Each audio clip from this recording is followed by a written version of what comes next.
I got my hands on Deadlock a couple of weeks ago, and I've been grinding the hell out of it and enjoying the entire time. That being said, when I started, there was some frustrations because I didn't know so many things about the game, and I didn't learn many of these things until recently. So in this video, we're gonna go over 10 things that I wish I knew when I started playing. Then let me know down below, what is the main game that you play besides Deadlock, and what drew you to Deadlock in the first place? Let me know, and let's get into it.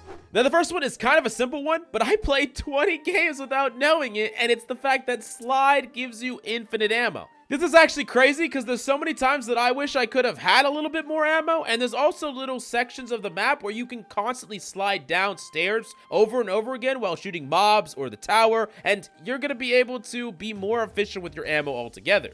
Now, another thing that you can do that I didn't know about is you can fall straight to the ground instantly from the air. All you have to do is double tap your crouch, and it's going to use a bar of stamina, but you're going to shoot right to the ground. This can be super important because as you're falling to the ground or floating in the air or jumping off a rooftop, you're pretty easy to shoot, and being able to get out of that as quickly as possible is a really big deal. I had no idea that this was a thing, and this is an incredibly useful thing to know, especially when I play Grey Talon more than any other character. So I'm often flying through the air, and being able to get to the ground very, very quickly is really important.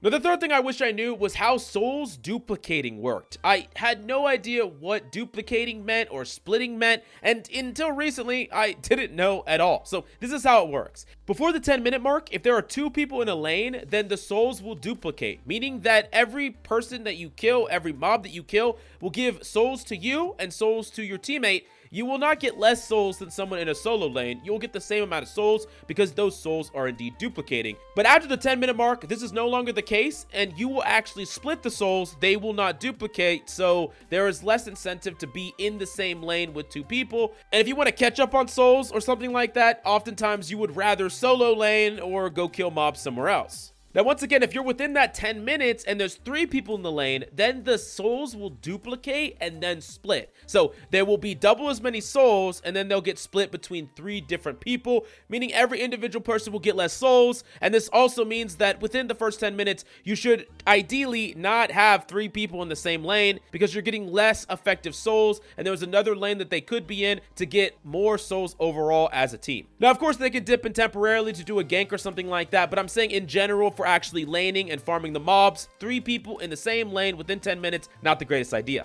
Now, one of the things the game seemingly sets you up to fail for is the fact that they choose what lanes have 2 people in them. And oftentimes there'll be 2 people in the far right lane and 2 people in the far left lane, but we actually just got early tournament for Deadlock for the first time, and the most common and pretty much the only team setup composition is 1-2-2-1.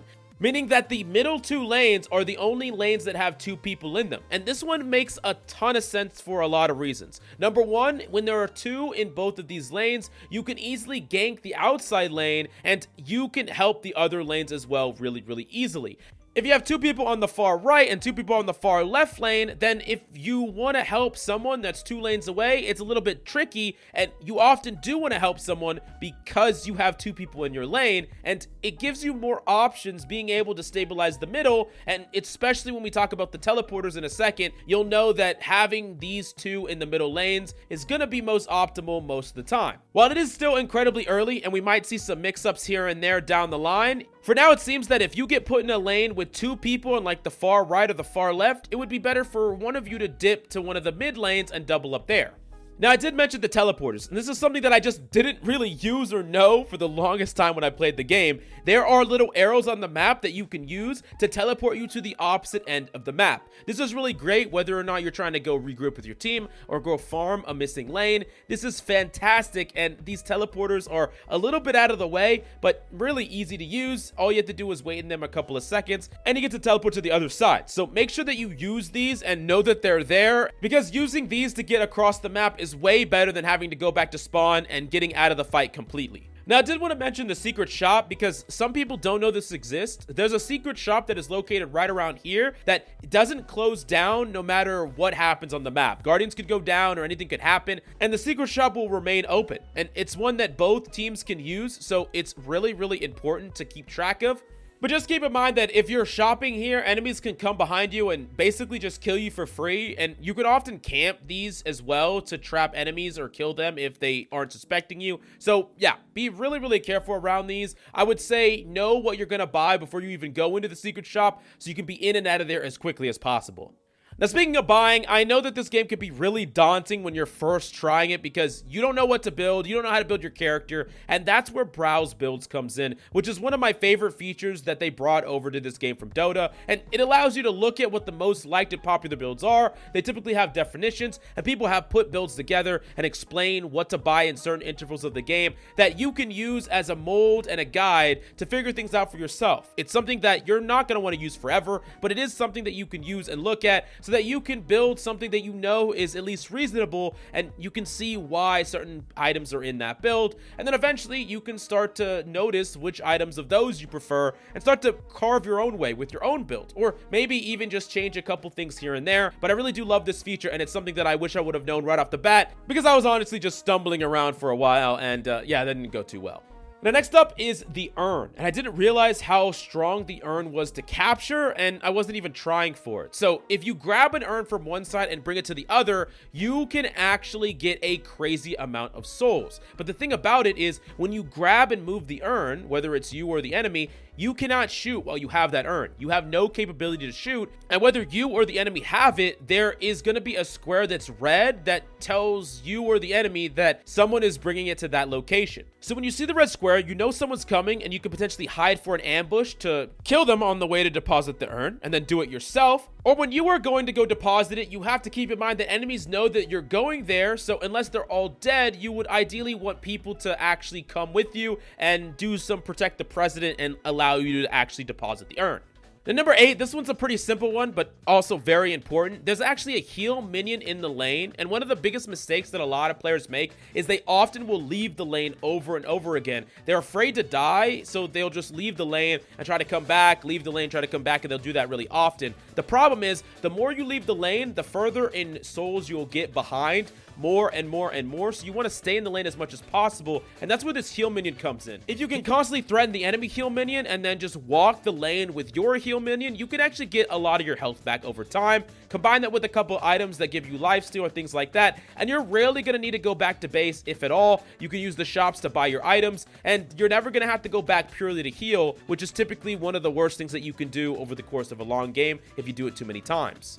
Now, something that I really wish I knew that I had no idea of when I started is the boxes and statues. If you break these boxes and statues, there will often be lots of souls in them, and there will even be permanent buffs. Things like HD buffs, a cooldown reduction buff, or like more ammo, which is just crazy strong to just be sitting around the map. So you often want to just be breaking these boxes as you walk across the map just to get some of these extra benefits. And in general, one of the things that you really want to do in Deadlock is make sure that you're always doing something with your time. So you know you're walking one lane to the next, you're going to destroy some of the little mobs on the side, you're going to go break some boxes, you're going to go lane a little bit. You're making sure that every single time you're moving from one place to the next, you're still being active at doing things to get you advantage, get you souls, so you never fall behind no matter what you're doing on the map.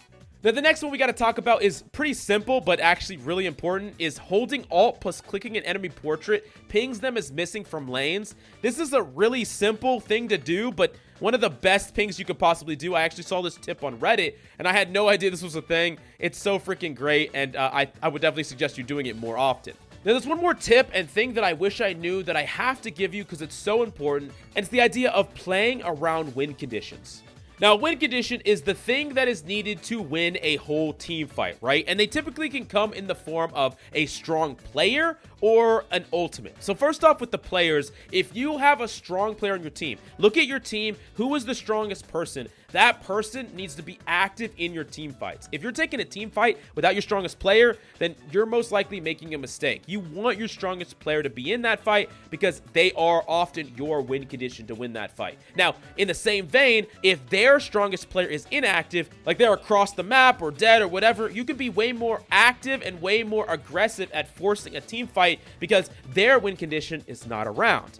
Now, in the same vein, we talk about ultimates. There are some ultimates that are so powerful, they are a whole team's win condition. So like as an example, Dynamo has a great ultimate that can lock the entire enemy team in a CC. This thing can win a whole team fight for your team, and oftentimes you want to win a fight based on this ultimate. So if this ultimate's not up or your Dynamo's not in the fight, you don't want to force the team fight without it. It's your win condition, so oftentimes you would rather delay and hold out. This idea around playing around win conditions isn't unique to Deadlock, but it's really easy to kind of get swept up in what your team is doing, always going on to the next thing and just fighting whenever something's available without keeping track of exactly who you should be afraid of, who you should definitely be fighting with you, and what ultimates you should be playing around. Anyways, I really hope you learned something from this video, and if there's other things you want to share with the community, definitely let us know in the comments down below. Smash that subscribe button if you enjoyed the Deadlock content, and I'll see you next time.